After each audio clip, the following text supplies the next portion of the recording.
mes amis, j'espère que vous allez bien. Bienvenue sur la chaîne La Fille Famille, la chaîne de la femme à l'image de la femme du proverbe 31. Aujourd'hui, je vous retrouve sur cette chaîne-là pour vous partager encore une idée business. Nous sommes en fin d'année, vous savez que je suis toujours à l'affût des idées. Alors, si tu viens de découvrir la chaîne, n'hésite pas de t'abonner, de liker, commenter et partager également. De me mettre en commentaire d'où est-ce que tu m'as découvert et d'où est-ce que tu me suis. Et d'activer la cloche de notification pour être informé dès que je mets une nouvelle vidéo en ligne. Alors aujourd'hui, je vais vous parler encore d'idées business. L'idée business que je partage aujourd'hui, c'est trouver vraiment le bon produit dans lequel vous allez investir pour pouvoir vous lancer. Beaucoup de gens m'ont écrit une box me demandant, déjà me remerciant de partager les idées pour pouvoir les motiver. Et plusieurs m'ont demandé dans quel domaine ils pouvaient investir pour pouvoir vraiment gagner en plus. Parce que ce n'est pas le business de X qui marche avec Y. Et ce n'est pas parce que A, B, C, D a fait telle chose que E, Z, Y, je ne sais pas quoi, fera et que ça marchera. Donc, moi, ce que je dirais, c'est pour répondre à cette question que je fais la vidéo du jour. Donc, c'est toujours vous motiver à entreprendre, à vendre un produit pour gagner ou un service pour gagner de l'argent en retour. Et pour ce faire, en fait, il vous suffit de vous auto-challenger, de vous auto-évaluer. En vous auto-évaluant, vous vous posez la première question qui est de savoir dans quoi vous vous épanouissez, dans quoi vous êtes content. Qu'est-ce que vous faites facilement sans vous lasser, sans vous ennuyer, sans que ça vous saoule en fait. Je vais utiliser des mots terre à terre. Et c'est seulement en retrouvant le domaine là dans lequel vous êtes épanoui, vous passez du temps sans vraiment vous laxer, que vous pourriez vous concentrer et investir. Moi, vous me direz, beaucoup me disent que je suis une frimeuse, je suis une chilleuse. Ok, j'accepte tout ça. C'est pour ça que je me donne à cœur joie de vendre du champagne. Le champagne, c'est du luxe, c'est de la classe, c'est glamour. Et travailler avec la cave dans laquelle je travaille, en fait, c'est le plus qu'ils apportent qui répond à un problème, qui répond à un besoin qui m'a le plus intéressé. Ils vendent des bulles non alcoolisées. Vous savez qu'il y a du champomis, il y a du vin non alcoolisé, il y a de la bière non alcoolisée, il y a du vin non alcoolisé également. Mais c'est très rare d'entendre parler de champagne non alcoolisé, par exemple. Donc, les champagnes de la cave Eden dont je parle, qui font des bulles non alcoolisées, en fait, il s'agit des jus de raisin qui ont été conservés, qui ont suivi le même processus que la fabrication d'un champagne, mais auquel il n'a pas été ajouté d'alcool du tout. Et ça résout un problème aux besoins des gens qui ne prennent pas de l'alcool. Désolé, les enfants sont à côté, ils font du bruit. Désolé.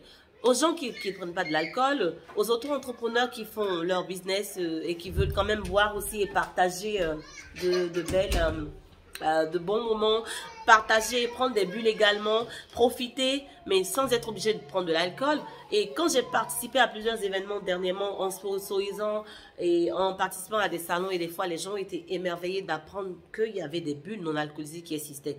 Donc moi je me vois vraiment épanouie en proposant cela. C'est pour ça que je vous motive à investir dans ce dans quoi vous vous épanouissez, vous le faites, qui apporte une solution à un besoin.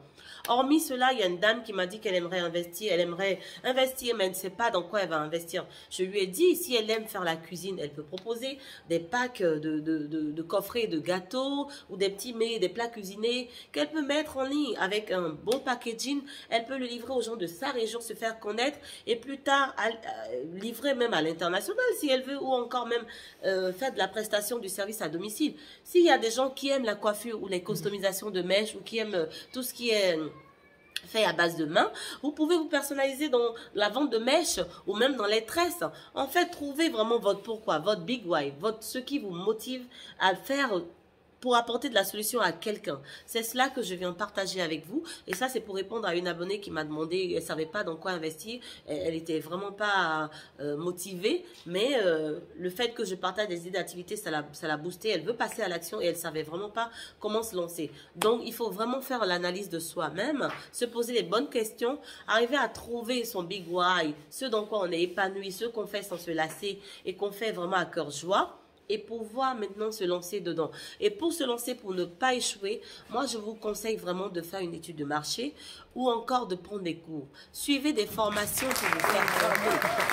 C'est une technologie, vous me direz. Prenez des formations justement pour vous faire former. Il y a des formations sur le business, sur le e-commerce. Tout le monde n'est pas bon vendeur. Tout le monde n'est pas bon conseiller. Donc ce n'est pas parce que X, Y, Z le font et que ça marche que vous allez le faire aussi. Vous pouvez vous lancer dans une activité comme la couture, la coiffure, la customisation ou la cuisine, ou la négociation, ou le personal shopper, ou encore des services vraiment plus adaptés proposés aux gens pour répondre à un besoin. Donc, si vous pensez que vous êtes capable de le faire, lancez-vous sans plus tarder. Nous sommes à la fin d'année et qui dit fin d'année dit opportunité. Qui dit fin d'année dit business à ne pas en finir. Lancez-vous et vous allez voir que vous n'allez pas vraiment perdre. Quand vous vous lancez, vous investissez, vous allez forcément gagner si vous avez un bon plan d'action accompagné de tout ce que vous faites. Et n'oubliez pas surtout que vous devez ressembler impérativement à la femme du proverbe 31, celle-là qui pense à un champ qu'il acquiert, celle qui gagne des revenus supplémentaires et qui arrive à bénir la veuve et l'orphelin. Parce que vous n'êtes pas sur terre comme une personne lambda. Vous devez impacter d'autres personnes qui doivent être capables de prier pour vous dire, oh, cette personne-là, que Dieu fasse que rien ne lui arrive, que Dieu fasse que ses business prospèrent parce que cette personne-là nous bénit. Vous devez être cette personne-là sur laquelle on doit compter quelque part. Vous devez être comme des Tabitha Dorcas ou lorsque vous avez un malheur, des gens se lèvent pour prier pour vous. C'est à cela que je vous invite à ressembler à la femme du proverbe 31, celle-là dont le cas est différent. Merci d'avoir été avec moi sur la vidéo aujourd'hui. Merci d'avoir partagé ces peu de moments-là avec moi. Je vous invite à commenter vraiment, à partager, liker et n'hésitez pas vraiment à vous abonner si ce n'est pas encore fait. À très vite pour une nouvelle vidéo. La femme à l'image de la femme du proverbe 31. C'est moi.